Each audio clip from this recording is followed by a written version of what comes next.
So, thunder!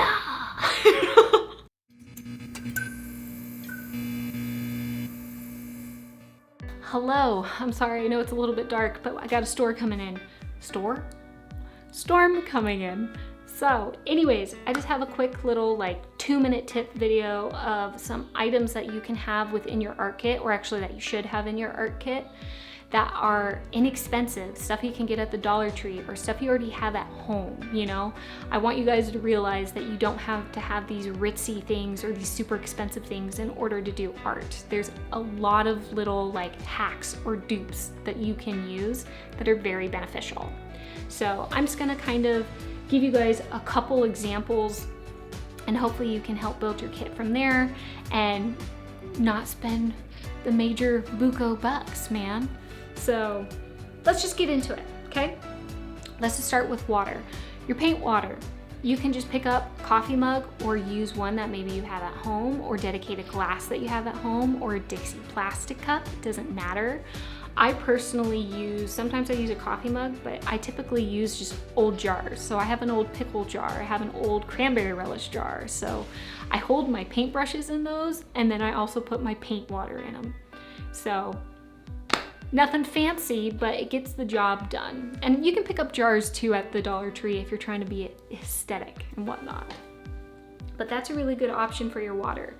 Another good option too, especially if you're someone who's a little bit more clumsy, or if you have kids and you're doing arts and crafts projects with kids that you need a bowl of water for, just grab a dog bowl.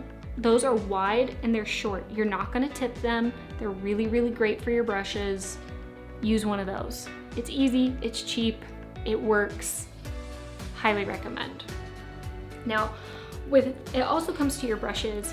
When you dip them into the water, you shouldn't leave them in there, because you're gonna end up, basically the water's gonna soak up into the metal part of the brush, and it's just gonna detach the glue, and then your head's gonna fall off and your paintbrush needs to go in the trash.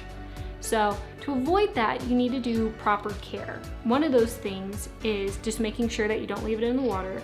I personally like to use a spoon rest. This is just one I also got from the Dollar Tree. There's a slight angle here, so when I pull it out of my jar of water, I set it in here. I'll usually wipe my brush off for the excess water on the bristles, but I'll just set it in here so that way gravity is being helped by this angle to push the water down into this base. That way the glue's not becoming detached. The other thing with your brushes is that a lot of times you're painting a lot and you're moving it a lot. So paint's naturally gonna go all the way up the bristle, and it has a tendency to pool around the metal bit up there, and that doesn't like to come off just because you put it into the water. So you need a little bit of a friction. I use a little mesh strainer. Got this at the Dollar Tree. They come in different sizes. This is great. You can just have it with you next to your water. You can put it over the cup. You can put it on your jar, depending on how big, whatever. You pull your paintbrush out and you just lightly go up against the mesh. That way the friction is gonna help pull off all of that excess paint, so it's not gonna dry and harden your bristles. So this one's really great. I really, really highly recommend this. Now, what else do I have? So you want to protect your stuff when you're painting, whether you're painting on a table, I sometimes have put like my really large Toon Patrol canvas onto my little dresser over there.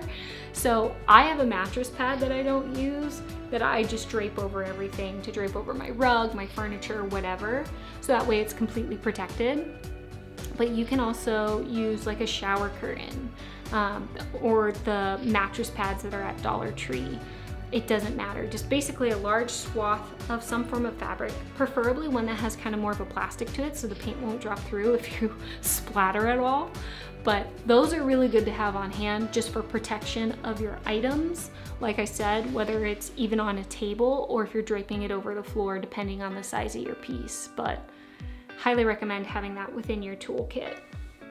Now, you can also do different forms of like paint palettes. Paint palettes can be pretty cheap, the little plastic ones, which I have no problem with.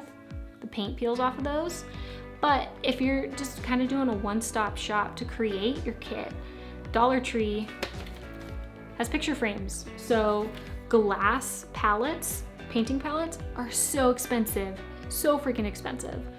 don't worry about that. Just go grab a photo frame, use this as your paint palette. Or honestly, anything that's just kind of a hard plasticky or glass surface that's smooth. So you can use like microwave plates, plastic plates. You could use the little like tin foil baking dishes that are at the Dollar Tree. Anything that has that smooth plasticky sort of feel is totally fair game. So find one that you like, pick that up and use that as your paint palette. They work great. There's nothing wrong with them. So I think that is all that I have for today. Oh, I think one thing that I didn't bring up yet was I like to use a hand towel instead of paper towels, just because that can get really wasteful. But I use a hand towel. You could also use like a dish drying mat, whatever it might be. But pick something up so when you pull your brush out of your water jug or your bottle of water, you can just get the excess water off and sometimes even the excess paint off. I just use it right on my hand towel, and I also wipe my hands on this because I have a tendency to put paint on the back of my hands. Either way, do whatever works for you. These are just kind of some quick tips for you guys to help build your kit. I will do some future videos of more like affordable paints and affordable paint brushes that will help kind of complete your kit out.